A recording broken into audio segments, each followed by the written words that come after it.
चलिए बढ़ते आगे रुक करेंगे बड़ी खबर का, जहां एसएस टेक्सटाइल में भीषण आग का मामला सामने आया। दरअसल फायर ब्रिगेड की कई गाड़ियां मौके पर मौजूद है, मशीनरी और बिल्डिंग को भी नुकसान पहुंचा है। तो इस बीच बड़ी खबर आपको बता दी, जहां फायर ब्रिगेड की कई गाड़ियां मौके पर पहुंची हुई हैं। बरसत रोड का ये मामला, जहां एसएस टेक्सटाइल में भयंकर आग लगी है, मशीनरी और बिल्डिंग को भी काफी नुकसान पहुंचा है। फायर ब्रिगेड की कई गाड़ियां मौके पर पहुंची हुई हैं।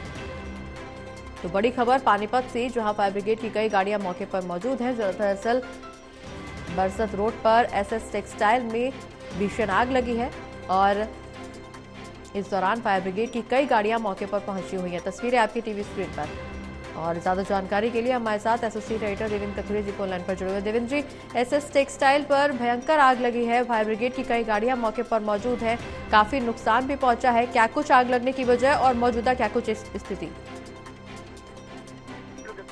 पानीपत की बरसत रोड पर ये एसएस टेक्सटाइल्स और विशाल टेक्सटाइल्स, ये दो भाई इसमें साझीदार हैं। तो जैसे उनको पता लगा शाम को कि कुछ चिंगारी वगैरह की आग, क्योंकि आपको बताऊं जितनी भी पानीपत की फैक्ट्रियां हैं टेक्सटाइल की, उनमें ना दरअसल केमिकल का यूज होता है, क्योंकि कपड़ों की रंगाई या उनकी प्रिजर्वेशन के लिए केमिकल यूज होते हैं फैक्ट्रियों में। तो केमिकल जल्दी आग पकड़ते हैं। दूसरा, फैक्ट्रियों के अंदर रॉ मटेरियल भी बहुत सारा होता है, तैयार माल जो बाहर जाना होता है वो तो होता ही है। उसके अलावा रॉ मटेरियल की गांठें होती हैं बहुत, क्योंकि सारा कपड़े का काम है, धागा भी होता है, तैयार कपड़े, रॉ मटेरियल, और जब वो आग पकड़ के केमिकल भी होते हैं, उसमें डिब्बे होते हैं।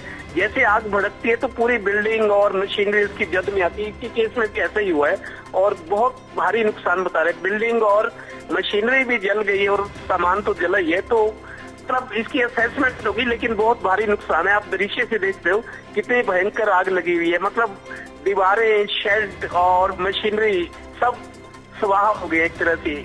अब इनको फैक्ट्री को दोबारा खड़ा करने में भले ही इंश्योरेंस हो, लेकिन इस फैक्ट्री को जितनी ये आग लगी है और जितनी बड़ी फैक्ट्री है, इस फैक्ट्री को दोबारा चलने के लिए मेरे को लगता है 1.5 से 2 साल का समय लगेगा। ये नुकसान तो हुआ ही, भले इसका इंश्योरेंस होगा, लेकिन 1.5 से 2 साल का नुकसान मालिक के लिए कितना भारी नुकसान है। इन पूरी बिल्डिंग को गिराकर दोबारा बनाना, उसको फिर शुरू करना कितना मुश्किल और कितना नुकसानदायक काम है। जी चलिए, बहुत बहुत शुक्रिया देवेंद्र जी, ये तमाम जानकारी हमारे दर्शकों तक पहुंचाने के लिए।